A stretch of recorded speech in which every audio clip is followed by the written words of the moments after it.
I sat in my car on a Tuesday morning, gray sky outside, rain on the windshield, holding a coffee cup with both hands, and I realized I had absolutely no idea how many of these I had bought that month.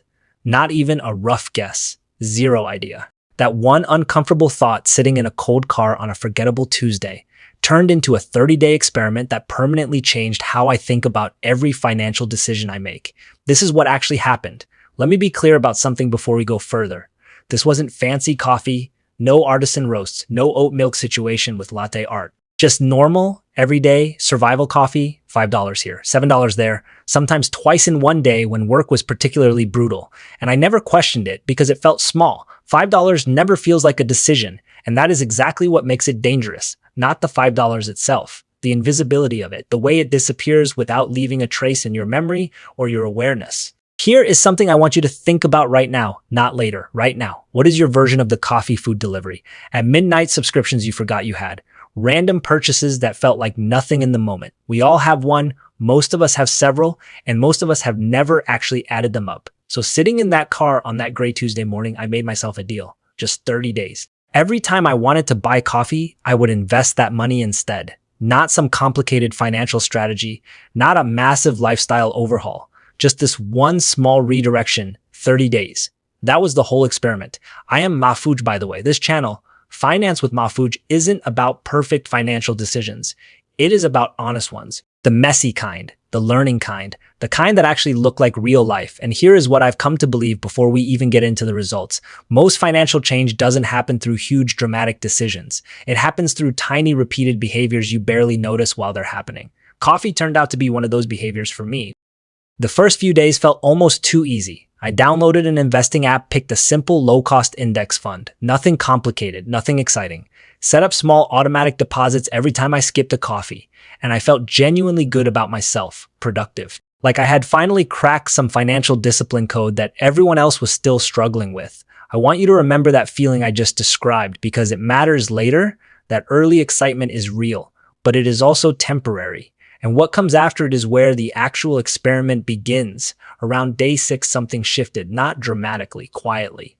I started paying attention to why I actually wanted coffee, and it wasn't always about being tired.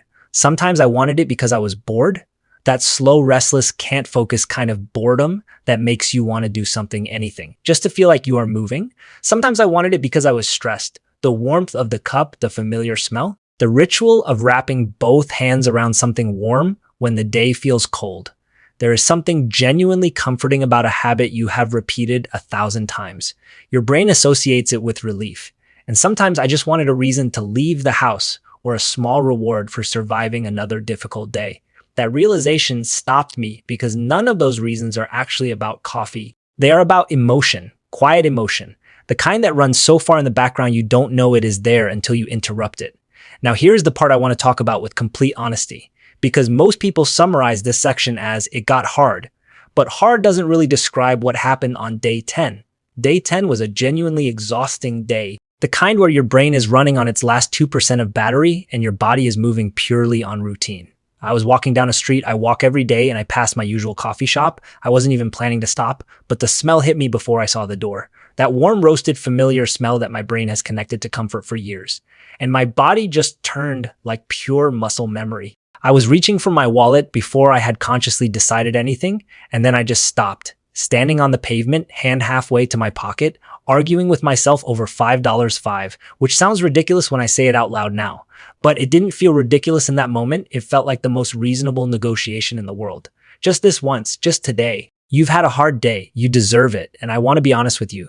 I stood there for longer than I should have. This wasn't a quick, heroic decision. It was uncomfortable and slow and genuinely difficult in the way that only small battles can be, because it wasn't really about $5 anymore. It was about something much older and much more human than money, short-term comfort versus long-term intention. That is what I was standing on the pavement deciding, and I think that is what investing actually is for most regular people. Not portfolio theory, not market timing, not picking the right stocks at the right moment, just repeatedly choosing future benefit over present comfort. In small moments that nobody ever sees, over and over again. That is the whole game. The actual investing part was boring. And I mean that with complete sincerity. Social media has convinced an enormous number of people that investing looks like dramatic chart movements.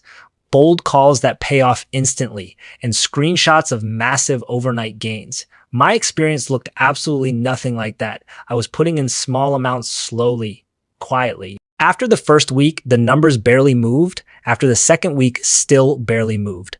I am looking at my phone thinking, is this it? And I think this is the exact moment where most people quit. Not because they made a wrong decision, because progress at the beginning feels invisible. You expect transformation, you get decimals, tiny, unremarkable, almost insulting decimal changes. But something shifted around week 3, gradually. I stopped caring about the amount on the screen and started caring about whether I showed up or not. That sounds like a small change. It wasn't. Because once you stop measuring success by the number and start measuring it by the act of showing up, the whole thing becomes sustainable. I wasn't investing to get rich in 30 days. I was investing to prove something to myself. That I could interrupt an automatic behavior, that I could pause before spending, that I could choose intention over impulse, even when I was tired, even when it was inconvenient, even when $5 felt like the most reasonable thing in the world. By the end of 30 days, I added everything up, a little over $100 invested. And I want to be completely honest with you here, $100 did not change my financial life. My portfolio didn't explode.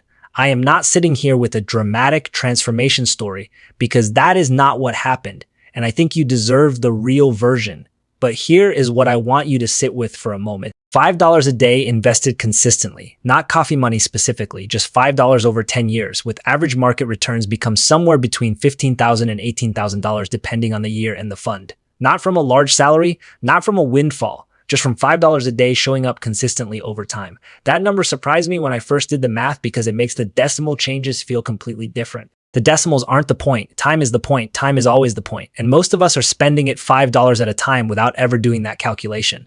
Here is what actually changed after the challenge. I started seeing small spending differently. Not with guilt, not with extreme restriction, just with awareness, like a light turning on in a room you've always kept dark. I realized how often money disappears quietly, not through catastrophic mistakes, through tiny unconscious habits repeated every single day.